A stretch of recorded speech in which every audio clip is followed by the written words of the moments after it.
Hello welcome back to my YouTube channel. ഇന്നൊരു home tour video ആണ് കേട്ടോ. അതായത് അതിലെ പാർട്ട് 1 ആണ്.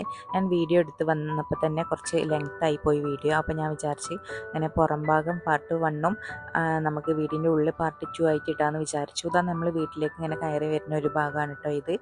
ഇതാ നമ്മൾ കുറച്ച് ചെടികളും കാര്യങ്ങളൊക്കെ വെച്ചിട്ടുണ്ട്. കയറി വരുന്ന രണ്ട് സൈഡിലും നമ്മൾ ദേവദാരത്തിൻ്റെ ചെടി വെച്ചിട്ടുണ്ട് കേട്ടോ. പിന്നെ അപ്പുറത്തെ സൈഡിലും കുറച്ച് ചെടികളും കാര്യങ്ങളൊക്കെ വെച്ചിട്ടുണ്ട്. പിന്നെ ഈ കാണുന്നത് ഞങ്ങൾ മീൻ വളർത്താൻ വേണ്ടിയിട്ട് ഉണ്ടാക്കിയ കുഴിയാണ് കേട്ടോ. പിന്നെ മതിൽ കാണുമ്പോൾ നിങ്ങൾ വിചാരിച്ചു പെയിൻ്റ് അടിച്ചിട്ട് ഒരു 10 വർഷമായി ഉണ്ടാവും എന്നാണ്. പക്ഷേ എന്നെ കല്യാണത്തിന് അടിച്ചിട്ടുണ്ട്, 4 വർഷമായിട്ടുള്ളൂ. ഇതിൻ്റെ കോലം കാണുമ്പം കുറച്ച് വർഷങ്ങൾക്ക് മുമ്പ് ഉള്ള പോലെ ഉണ്ടാവൂലേ. പിന്നെ അത് അവിടെ ഒരു പൈപ്പും കാര്യങ്ങളൊക്കെ ഉണ്ട്, 3 പൈപ്പും കാര്യങ്ങൾ വെച്ചിട്ടുണ്ട്. അത് നമുക്ക് എല്ലാ കാര്യത്തിനും ഭയങ്കര യൂസ്ഫുൾ ആണ് കേട്ടോ. പിന്നെ ഈ സൈഡിൽ ചെടികൾ വെക്കാൻ വേണ്ടിയിട്ട് നമ്മളിങ്ങനെ കല്ല് വെച്ച് കെട്ടിയിട്ടുണ്ട്. അവിടെ നമ്മൾ കുറേ ചെടികളും കാര്യങ്ങളും ഒക്കെ വെച്ചിട്ടുണ്ട് കേട്ടോ. മെയിനായിട്ട് നമുക്ക് ഈ നമ്മളെ കുറേ പറമ്പുണ്ട്, അവിടെയൊക്കെ നമ്മൾ കൂടുതലും ഐറ്റംസ് അങ്ങനെ തൈകൾ അങ്ങനെ ഇഷ്ടം പോലെ വെച്ചിട്ടുണ്ട് കേട്ടോ. എൻ്റെ ഇപ്പം ഒരു കൃഷിക്ക് ഭയങ്കര ഒരു ഇഷ്ടമുള്ള ആളാണ്, അപ്പം അങ്ങനെ വെച്ചിട്ടുണ്ട്. പിന്നെ എന്താ നമുക്ക് ഭയങ്കര ധൈര്യം ആയതുകൊണ്ട് ഡ്രൈവിങ്ങിന് ഭയങ്കര ധൈര്യമായതുകൊണ്ട് ഈ വണ്ടി ഇവിടുന്ന് അനങ്ങലില്ല കേട്ടോ. വണ്ടികൾ 3 ഉണ്ട്, പക്ഷേ നമ്മൾ ധൈര്യം കാരണം ഈ വണ്ടി ഇവിടുന്ന് അനങ്ങലില്ല. പിന്നെ അതാ ഓരോ പൂക്കളും കാര്യങ്ങളൊക്കെ ഉണ്ട് കേട്ടോ. പിന്നെ ഈ മതിലിൻ്റെ അപ്പുറത്ത് ഇതാ ജാതിക്ക, പിന്നെ മാങ്ങ, റംബൂട്ടാൻ, അങ്ങനത്തെ ഒരുപാട് തൈകളും കാര്യങ്ങളൊക്കെ ഉണ്ട്. ഞാൻ പറഞ്ഞല്ലോ അങ്ങനെ വ്യത്യസ്ത തരം ടൈപ്പ്, പിന്നെ ഞാവൽപ്പഴം, അങ്ങനത്തെ പല ഐറ്റംസ്, ലിച്ചി, അങ്ങനത്തെ ഒരുപാട് കാര്യങ്ങളൊക്കെ ഉണ്ട് കേട്ടോ.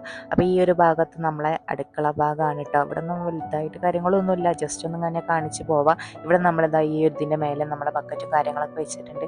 പിന്നെ ഈ കാണുന്നത് നമ്മളെ പഴയ വീടാണ് കേട്ടോ. അത് നമ്മൾ വാടകയ്ക്ക് കൊടുക്കില്ല, കുറേ കാലമായിട്ട് അവിടെ വാടകയ്ക്ക് ഇങ്ങനെ ഓരോരുത്തരുണ്ടാവും. ഇപ്പം നിലവിൽ ആരുമില്ല, അവിടെ ഉള്ളവരിപ്പം പുതിയൊരു വീടെടുത്ത് മാറിയിട്ടുണ്ട്. അപ്പോൾ കുറച്ചൊരു 1 വീക്ക് ആയിട്ടുള്ളൂ. അവിടേക്ക് നമ്മൾ ഇതിൽ കൂടെ എന്നിട്ട് ഇറങ്ങുക. അവിടെ കാണുന്നത് ആ ബയോഗ്യാസ് ആണ് കേട്ടോ. നമ്മൾ ബയോഗ്യാസ് ആണ് യൂസ് ചെയ്യല്. പിന്നെ ഇതാ ഈ ഒരു ഭാഗത്തുള്ള ചെടിയാണ് കേട്ടോ ഇത്. ഇപ്പം നമ്മൾ വീടിൻ്റെ വലത് ഭാഗമാണ് കാണിച്ചിട്ടുള്ളത്. അത്യാവശ്യം കുറേ ചെടികളൊന്നുമില്ല, ഒരു നോർമൽ ആയിട്ടുള്ള ചെടികളാണുള്ളത്. ആദ്യം നമ്മളെ വീട്ടിൽ കുറേ ചെടികളുണ്ടായിരുന്നു, പിന്നെ അങ്ങനെ ഓരോ ഇതൊക്കെ ആയിട്ട് അങ്ങനെ കുറേ ചെടികളൊക്കെ പോയി.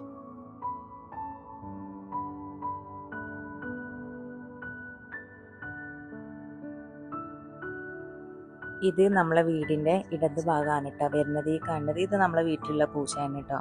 സാധാ പൂച്ച തന്നെയാണ്, എന്നാലും മറ്റു പൂച്ചകളെക്കാൾ കുറച്ചും കൂടി ഒരു തൊപ്പൊക്കെ വന്നിട്ടുള്ള ടൈപ്പ് ആയതുകൊണ്ട് ഇത് ഇവിടെ തന്നെ എപ്പോഴും ഉണ്ടാവല്. ഇതാ നമ്മളെ മതിലിൻ്റെ സൈഡിലുള്ള സ്ഥലമാണ്.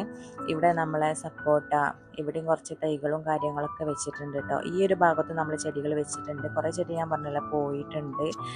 പിന്നെ ഈ ഒരു ഭാഗത്ത് കുറേ ഭയങ്കരമായിട്ടും താഴെ കുറേ കൃഷിയും കാര്യങ്ങളൊക്കെ ചെയ്തിട്ടുണ്ട് കേട്ടോ. അതുകൊണ്ട് ഇവിടുന്ന് മുകളിൽ നിന്ന് താഴേക്ക് നോക്കുമ്പോൾ തന്നെ ഭയങ്കര ഒരു പച്ചപ്പായിട്ട് തോന്നും കേട്ടോ. ഈ ചെടി നമ്മളെ വീട്ടിൽ വെക്കരുത് എന്നൊക്കെ പറയലുണ്ട്. നമ്മളിനിപ്പം അതിൻ്റെ പൂവൊക്കെ കണ്ടപ്പോൾ ഒഴിവാക്കണ്ടല്ലോ വിചാരിച്ചിട്ട് ഇങ്ങനെ സൈഡിലാക്കി വെച്ചതാണ് കേട്ടോ. ഇത് എൻ്റെ കറ്റാർവാഴയാണ്. ഞാൻ മുടിയിലൊക്കെ മുഖത്തധികം യൂസ് ചെയ്യലില്ല, മുടിയിലൊക്കെ ഈ കറ്റാർവാഴ യൂസ് ചെയ്യലുണ്ട് കേട്ടോ. ഇതാണ് കേട്ടോ ഞാൻ പറഞ്ഞത്, മുകളിൽ നിന്ന് നോക്കുമ്പോൾ ഭയങ്കര പച്ചപ്പും കാര്യമൊക്കെ തോന്നും കേട്ടോ. പിന്നെ ഇതാ നമുക്ക് കൃഷിക്കും വേണ്ടിയിട്ടുള്ള കിണറാണ് കേട്ടോ. ആ നടുവിൽ കാണുന്നത് നമ്മൾ കൃഷി നനക്കാൻ വേണ്ടിയിട്ടൊക്കെ ഉപയോഗിക്കാൻ വേണ്ടിയിട്ട് കുത്തിയിട്ടുള്ളതാണ്. നമ്മളെ വീട്ടിലത്തെ ആവശ്യങ്ങൾക്ക് വേറെയാണ് കേട്ടോ. അത് നമ്മളെ കണ്ടല്ലോ, പഴയ വീടിൻ്റെ ബാക്ക് ഭാഗമാണ് കേട്ടോ. പിന്നെ ഇത് നമ്മളെ പഴയ വീടിൻ്റെ ടാങ്കാണ്. അതിൻ്റെ താഴെ ഉള്ളത് ഞാൻ ഈ സ്നെഗ്ഗിയിലെ പഞ്ഞുണ്ടല്ലോ, അത് അങ്ങനെ ബക്കറ്റിലാക്കിയിട്ട് വെക്കലാണ് കേട്ടോ, പൊട്ടിച്ചിട്ട്. പിന്നെ പ്ലാസ്റ്റിക് നമ്മൾ കത്തിക്കും, ആ പഞ്ഞ് ഞങ്ങൾ ഇതുപോലത്തെ മരങ്ങൾക്കും ചെടികൾക്കൊക്കെ ഇട്ട് കൊടുക്കും കേട്ടോ. അത് നല്ല വളമാണല്ലോ. പിന്നെ അതാ നമ്മളെ ആ ഇടത്ത് സൈഡത്തെ അവിടെ ഇതുപോലത്തെ ഇങ്ങനെ ഒരു ഒഴിഞ്ഞൊരു സ്ഥലമുണ്ട്. ഇത് നമ്മൾ അവിടെ ഉള്ളൊരു ചെറിയൊരു കട കേട്ടോ. പക്ഷേ എല്ലാവിധ സാധനങ്ങളും ഉണ്ട്, പച്ചക്കറികളും ഫ്രൂട്ട്സുകളും കാര്യങ്ങളൊക്കെ ഉണ്ട് കേട്ടോ. അപ്പോൾ ഹോം ടൂറിൻ്റെ അഭിപ്രായങ്ങളൊക്കെ പറയുക. അതുപോലെ പാർട്ട് 2 വേണമെന്നുണ്ടെങ്കിൽ നിങ്ങൾ കമൻറ്റ് ചെയ്യുക, അതുപോലെ സബ്സ്ക്രൈബും ചെയ്യുക.